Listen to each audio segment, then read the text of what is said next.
Hello students. Today we are going to discuss our next topic in the source of energy, that is the biogas plant, and also we are going to see another sources of energy in this chapter. Okay, but before we starting the chapter, let us take a brief preview on the previous lectures. Okay, so what we have studied earlier in this chapter, that we have studied what is the energy. The energy should be called as the capability to do some types of work. Okay, it will be the basic definition for energy. That we have discussed the what is the good source of energy. So there are two sources of energy will be available in the market. The one is called as the conventional sources and other one is called as the non-conventional sources. What are the conventional sources? That are the generally renewable sources are called as the conventional sources. Okay, तो जो हम लोगों ने सीखा था कि renewable sources क्या है, नॉन रिन्यूएबल सोर्सेज क्या है, उस सारी चीज़ों के बारे में स्टडी की थी. फिर हम लोगों ने किया था कि what are the features of good fuels, कि कोई पूछे कि गुड फ्यूल्स के फीचर्स क्या क्या है, कि भाई किसको अच्छा कहा जाए, तो उसकी कैरेक्टरिस्टिक्स के बारे में हम लोगों ने ऑलरेडी स्टडी कर रखी है कि वो एक तो इजीली अवेलेबल होने चाहिए, इजीली हैंडल करने के लिए हम लोगों को मिलने चाहिए, हाई कैलोरीफिक वैल्यू वाले मिलने चाहिए. ओके, तो ये सारी चीज़ें हम लोगों ने ऑलरेडी प्रीवियस लेक्चर में स्टडी की है. What are the fossil fuels? The fuels come from the earth crust within a million years of process is called as the fossil fuel is the basic definition. Disadvantages of fossil fuel will be the non-renewable, a greenhouse effect and a lot of smoke. Then we have discussed what is the thermal power plant. Also we have seen the block diagram for thermal power plant. Okay, we have seen and we have learned what is the basic block diagram. Then we have discussed the hydropower plant, and hydropower plant we have also seen the basic block diagram and how the hydropower plant should be work and it produces the electric energy. Okay, so उसके लिए हम लोगों ने पिछले lecture में हम लोगों ने स्टडी किया था कि भाई कितनी एनर्जीज होती है, कहाँ पर कौन सी एनर्जी होती है, पोटेंशियल एनर्जी का कन्वर्जन होता है काइनेटिक में और काइनेटिक का एनर्जी का कन्वर्जन होता है फिर इलेक्ट्रिकल एनर्जी के अंदर. तो ये सारी चीज़ों के बारे में हम लोगों ने ऑलरेडी स्टडी कर रखी है. ओके, एडवांटेजेस देखे थे हाइड्रो पावर प्लांट्स के क्या क्या थे. तो generally renewable source of energy था, ये water is free of cost है, तो उसका इस्तेमाल हम लोग अनलिमिटेड कर सकते हैं.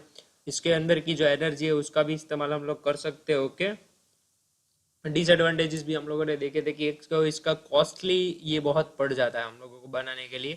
और जहाँ पर भी हम लोगों को ये डैम या ऐसी सब कुछ चीज़ें बनानी होती है, वहाँ पर सबसे बड़ी प्रॉब्लम ये आती है कि वहाँ पर जो लोग रह रहे हैं उसका हम लोगों को क्या करना पड़ेगा, उसको हम लोगों को शिफ्ट करना पड़ेगा, तो उसका खर्चा भी ज़्यादा हो जाएगा. फिर उन लोगों के लिए भी रहने के लिए जगह देनी पड़ेगी, तो वहाँ पर हम लोगों को बहुत ज़्यादा डिसएडवांटेजेस हम लोगों को मिलते हैं.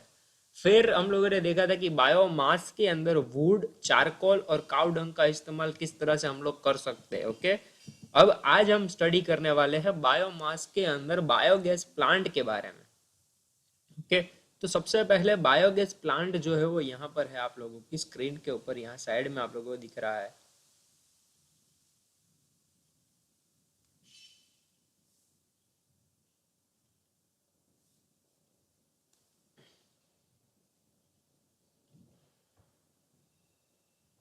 ओके, ये जो है वो बायोगैस प्लांट है हमारा.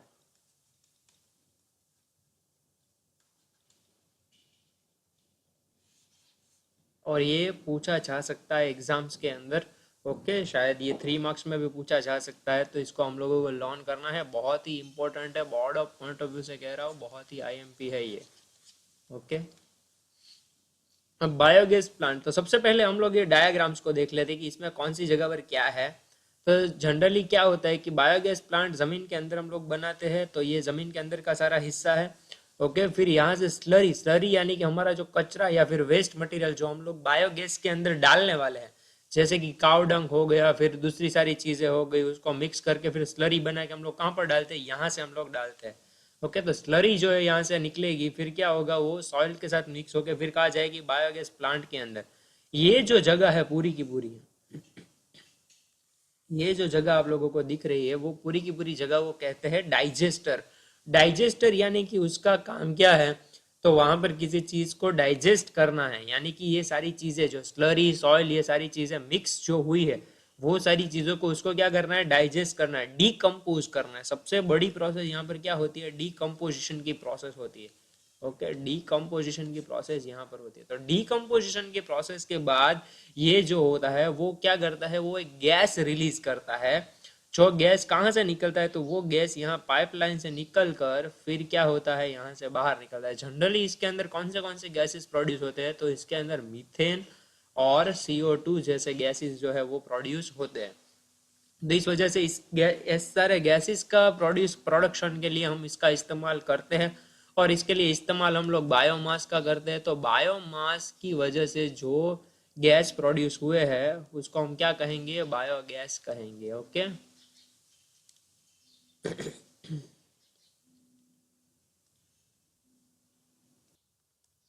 सो ये जो है वो क्या है, हमारा डाइजेस्टर है, जहाँ पर सबसे मेन प्रोसेस जो होती है वो वहाँ पर होती है। ओके, डीकम्पोजिशन की जो प्रोसेस है वो सबसे ज़्यादा यहाँ पर होती है। So let us take now the brief description on the biogas plant. Okay, so क्या है फर्स्ट पार्ट हमारा जो है, a biogas plant is a dome-like structure built with the bricks where cow dung and other bio-waste are mixed with the water to form the slurry and put it into a digester। यानी कि biogas plant क्या है, तो biogas plant जो है वो generally एक डोम like structure है। ये देख सकते हो कि आप डोम लाइक स्ट्रक्चर दिख रहा है पूरा का पूरा, ये डोम लाइक स्ट्रक्चर है। सबसे इम्पोर्टेंट पॉइंट आप लोगों को बायोगैस प्लांट के अंदर ये रखना है कि ये कौन सा गैस प्रोड्यूस करता है और इसके लिए हम कौन से सोर्स का इस्तेमाल करते हैं। ये दो पॉइंट्स अगर आप लोग याद रख लोगे तो आपको समझ में आ जाएगा कि सबसे इजी है बायोगैस प्लांट के बारे में लिखना। तो सबसे सोर्स पे हम लोग इस्तेमाल करते हैं हमारा बायोमास। ओके, यहाँ पर मैंने लिखा है ये हमारा सोर्स है। सोर्स में इस्तेमाल करते हैं हम लोग बायोमास को, और हमारा जो प्रोडक्ट है वो क्या बनता है, बायोगैस। प्रोडक्ट के अंदर हमारे बायोगैस के अंदर दो चीजें बनती है, मीथेन और CO2। ओके, ये दो चीजें हमारी प्रोडक्ट है। तो इसका इस्तेमाल हम लोग मीथेन और CO2 गैसेस को प्रोड्यूस करने के लिए करते हैं, किसका, बायोगैस प्लांट का। तो ये जो है बायोगैस प्लांट वो डोम लाइक स्ट्रक्चर है। डोम लाइक स्ट्रक्चर के अंदर ब्रिक्स के हेल्प से हम लोगों ने ये बनाया है। इसके अंदर काउ डंग और अदर बायो वेस्ट को मिक्स करके स्लरी बना के फिर यहाँ से डाला जाता है। वो कहाँ पर पहुँचते हैं, वो यहाँ पर पहुँचते हैं।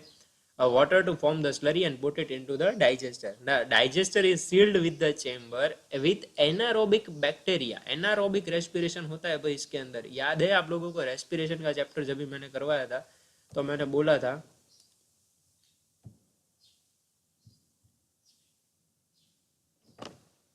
एक second.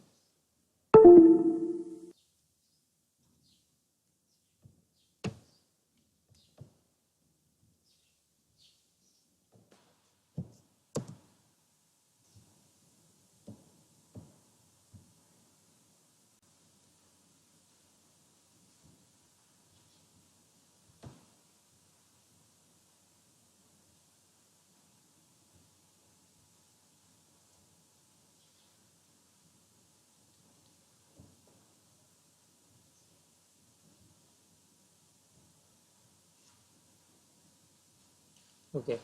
This decomposition process releases gas like methane, CO2, and hydrogen sulfide and hydrogen.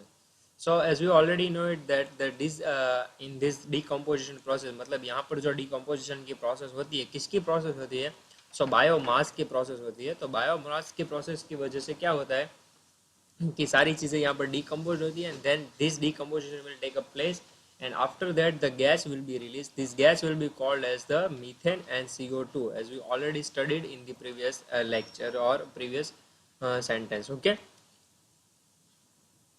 so this is the important question for your board of point of view. Okay, ये क्वेश्चन आप लोगों को होमवर्क में लिखना है।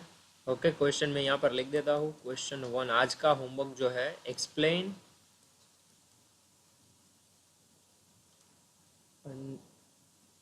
biogas plant with neat diagram।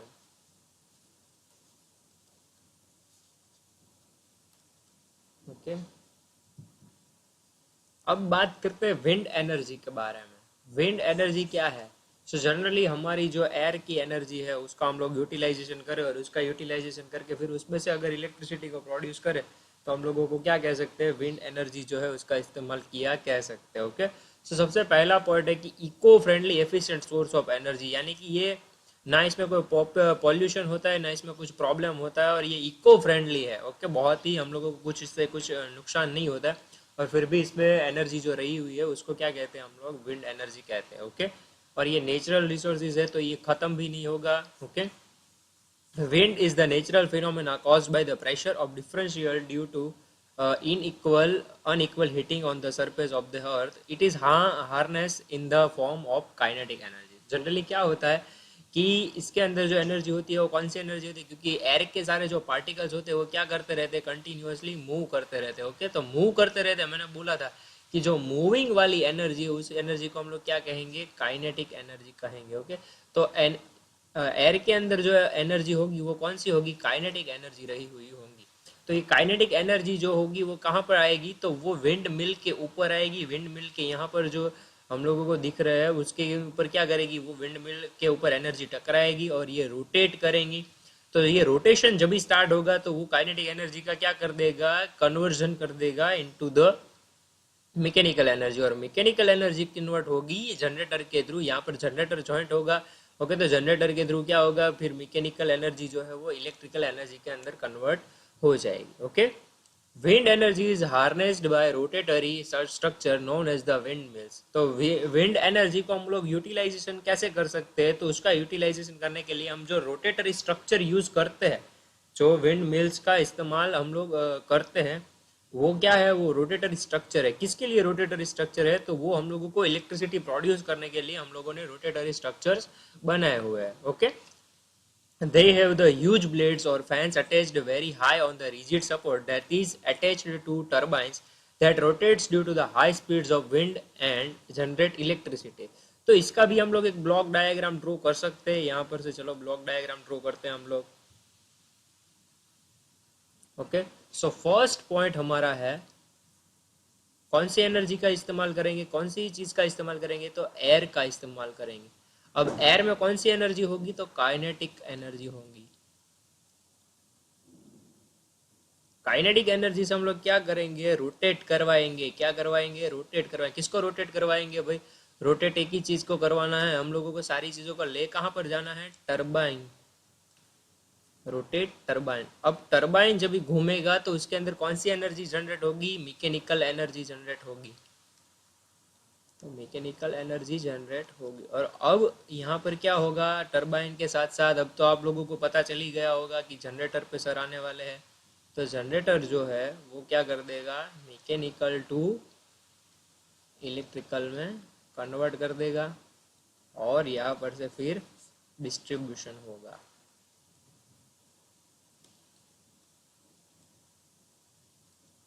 Okay, so generally इस तरह से हमारा क्या होता है कि डिस्ट्रीब्यूशन हो जाता है। ओके, विंड एनर्जी का, और इस तरह से विंड एनर्जी को हम लोग क्या कर सकते हैं, एनर्जी में कन्वर्ट कर सकते हो। ओके, ये पूरा ब्लॉक डायग्राम है आप लोगों का विंड मिल के लिए, तो ये भी आप लोग लिख सकते हो। Okay, they have the huge blades और fans attached very high on the rigid support that is attached to turbine that rotates due to the high speeds of wind and generate the electricity. A single wheel mill has a low output and therefore the wind farms are built that comprises a several of windmills। यानी कि ये कह रहे हैं कि एक wind mill से तो बहुत ही कम प्रोडक्शन होता है इलेक्ट्रिकल एनर्जी का, इसीलिए क्या करते हैं ये लोग, बहुत ज़्यादा विंड मिल्स को एक साथ ही लगा देते हैं। यहाँ पर देखो, आप लोग देख सकते हो पीछे स्क्रीन में कि भाई क्या है कि बैकग्राउंड के अंदर सारी विंड मिल्स जो है वो बहुत ज़्यादा अटैच्ड की गई है एक ही साथ में, ताकि एक साथ ज़्यादा प्रोडक्ट्स जो है वो, ज़्यादा इलेक्ट्रिसिटी का जनरेशन जो है वो पॉसिबल हो जाए।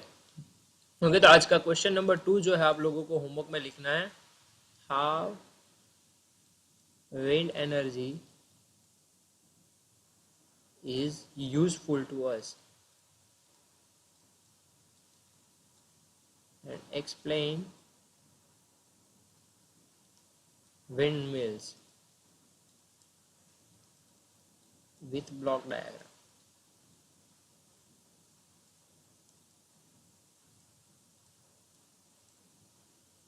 Okay, so that's it for today. Thank you very much for hearing this lecture. If you had any kind of doubt, you can ask me on the comment section, or you can ask me on the WhatsApp, or you can ask me in the Instagram also.